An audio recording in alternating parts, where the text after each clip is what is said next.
to another episode of On the Record. I am Faith, your Marion County Recorder.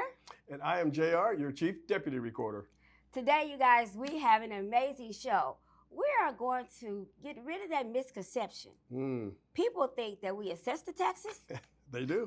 They think that we send out the tax bills. They do. And we don't do any of that. We just keep public records. That's all we do.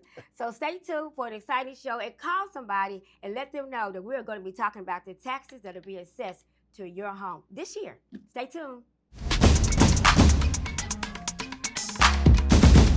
Welcome back to On the Record. We have a great show today as we have two elected officials with us. We have the Marion County Treasurer, Ms. Barbara Lawrence, and we also have the Marion County Assessor, Mr. Joseph O'Connor. Welcome to our program. Thank you. Welcome.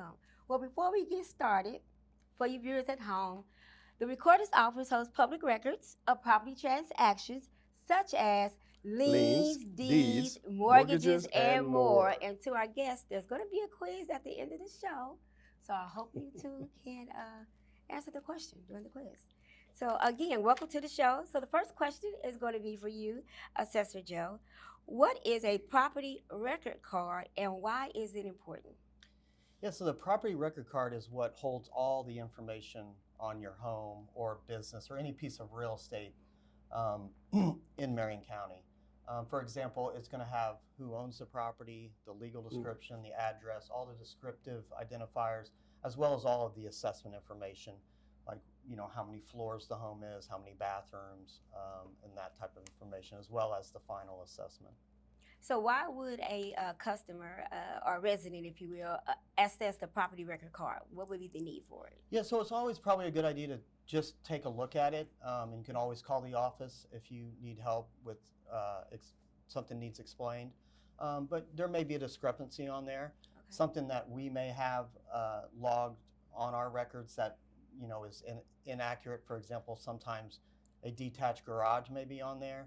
And someone has torn that down without a permit, so we can go back to aerial photographs, see that it's not there, correct the property record card, and also give you some money back for picking that up. Wait, did you say money back? Yeah, so if we do find an error, and it is an objective error like that, like say we have too many bathrooms or something listed that's not accurate, the law gives us the ability to go back 3 years to correct that. Okay. That's good information. Oh. Treasurer Lawrence, let's talk tax bills. Let's talk tax bills. It's the season. It's the season. So when will tax bills get mailed out? And also, what are some payment options that taxpayers have? Tax bills will be mailed out April 8th and 9th. We expect them to start hitting mailboxes like the 11th, 12th, 13th, whatever that Monday and Tuesday after the 8th and 9th is. We anticipate that they will be, like I said, hitting the mailboxes then. And in terms of payment options, let me back up for just a second, because what I would like to talk about is the due date, because that's the number one question we get.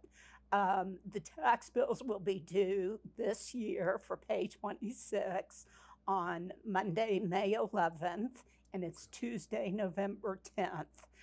So those are the due dates for the spring and fall installments. Now, payment options, I like to say, you imagine it, you can pay it that way. We have online options such as FlexPay and AutoPay. It's too late to sign up for FlexPay for the spring cycle, but you can go online and make a one-time payment, or you can divide it up. You can do AutoPay, which automatically takes it out of your checking account or puts it on your credit card on the due date. So you can also pay by telephone. Yeah, wow, we have IVR. You can also do it the old-fashioned way and mail it in, or you can do it the really old-fashioned way and come into the city-county building and pay in 1001. So there are a myriad of options that you have to make your payment. Very good. And these options are online as well on your website? Yes, at treasurer.indy.gov. Well, okay. Lots of options, so no reason to be late, correct? No reason to be late. Well, I hope not. Okay. So, how can a person assess, Assessor Joe? How can a person assess their tax assessment through the assessor's office? How can they? Assess their How can tax they- assessment. How can they? So when access- you, because obviously everybody at home, for those who didn't watch it last time, Assessor Joe's the one that sets your taxes, not the treasurer and not the recorder. The assessor assesses the taxes. So can you talk about how taxes are assessed? How Oh, about sure. we ask that question? Sure. So we are 100% market value state, meaning Okay. that, the easiest way to explain it is, how much is the house or property worth? Because that's the mark we're trying to hit. We're trying to hit 100% market value. Now, it's a little different because we pay taxes in arrears in Indiana, meaning that this bill that's coming out, that Barbara's office is mailing out around the corner here in the next couple days, that represents a value as of 1/1 of 2025. So when you're talking about Indiana, you're saying we're valuing it as of 1/1 of 2025, but we're billing it in 2026. So that's where the arrears Gotcha. comes in. Everything we do is by state statute, so it's all dictated by Indiana law, Indiana code. But the easiest way, so the tax bill that's coming out is representative of that 1/1/2025 value. And how we get there is we analyze all the sales that occurred previously to 1/1/25. So really, when you're looking at a tax bill in your hand, you're talking about a real estate market that occurred almost 2 years ago in some cases. Okay. So everything we do is retrospectively. We're not predicting value, we're not projecting value. We're taking sales that occurred in the past and analyzing those and then applying factors to get to that final assessment. And so the sale of the home comes from what's in the property, like the number of rooms, the square footage, like how is it? And how do you know outside the tax sales, like how do you do, when you said before you go throughout the area to kind of assess it, so do you have people manually looking at the property if there was a garage there and it's gone, or do you have something flying around? Like how do you? We do have a process where we do physical site inspections, and Okay. that's getting less and less with technology.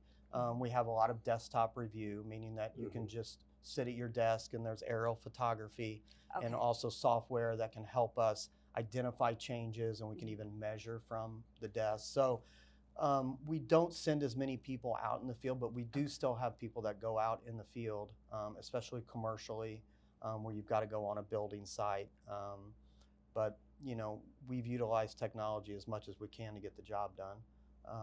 So yeah, everything goes into value. I mean, like I said, we're not setting the value. We're looking at what the market has done, and then we are updating that every year with usually a neighborhood factor. So you're going to rise and fall with your neighbors, assuming that you've done nothing else. You haven't built a second story or a garage or changed the physical characteristics of the home. If everything has stayed the same, you're going to rise and fall with how that market is doing. So if my next door neighbor built a big old lavish swimming pool, that's not going to affect me. No. Okay. Yeah, they're gonna file a permit with the city, and we're gonna either go out or verify it, like I said, from the desktop to make sure it's been installed, and then we'll put that on the assessment record as of that January 1st. So But that would make the value of that home go up, though, right? I mean, they put an indoor pool in the backyard, and it wasn't there before. yeah, Okay. You would see probably a uptick in the assessed value on that home, as well as a garage. I mean, some things mean more than others. Like, if you added square footage to your home, would be more of a factor than probably a pool. But So what if I got my taxes and I don't agree with the taxes? They're too high. Do I call the treasurer, or do I call you, or can I dispute that, or do I got to pay it? Like, what happens? yeah, so like I said, we are trying to get 100% market value. So we are a couple years behind, and we are in historically high value times. I mean, we haven't seen this much value growth, ever in my lifetime. In 30 years of doing real estate, just the amount of growth every year since the pandemic started. We've seen huge increases, especially in single family homes. So, the first thing I would do is, look at the property record card. It's going to have your final assessment. It's also going to have all the components that go into that. If you need someone to explain it, please call the office. We're there to help. If you think it's overvalued, like there's no way that my property is worth this, there may be a mistake. Like I said, that's, an objectable mistake. Like you have me for too many bathrooms, or you have me for something that I don't have. We can go back 3 years on that. If it's just, hey, you have me at $200,000 and I only paid $150,000, or I have an appraisal that says it's not worth what you have me assessed at. I suggest you file an appeal and get that appeal filed. It's by June 15th. Okay. So this bill that's coming out, you're going to have a deadline of June 15th of this year to get that appeal filed. Okay. And then, you're going to go through the process of, a preliminary conference, meaning it could be just a phone call or an email with someone on my staff. Like I said, if it's easy, like, hey, there's there's no way my house is worth this because I have this piece of evidence, then it could be a quick and easy fix. Sometimes it's not. Evidence is all weighted.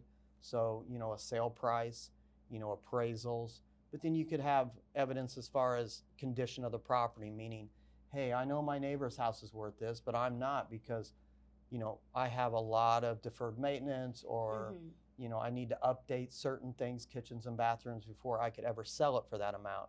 So, evidence is weighted, and, we take and hear all evidence. There's nothing that we would not look at. So I would always encourage someone to at least call, have someone explain it. If you need to file an appeal, file the appeal. We build appeals into our business process. So we understand that we're not going to hit 100% market value because we are a mass appraisal. We're not looking at every house and trying to come up with that value. We're appraising based on assumptions, and we're trying to hit, everybody en masse. So sometimes, the mark is missed, and appeal is needed to get to the right value. Very good information. Thank you. It is good information. So Treasurer Lawrence, I have a question that many taxpayers would like to know the answer to. How do you invest the money that is actually collected through the Marion County Treasurer's Office? Well, our investment options are outlined in state law, and they're fairly conservative. There are 4 primary options that we look at. A lot of people assume that we're trying to make as much money as we can.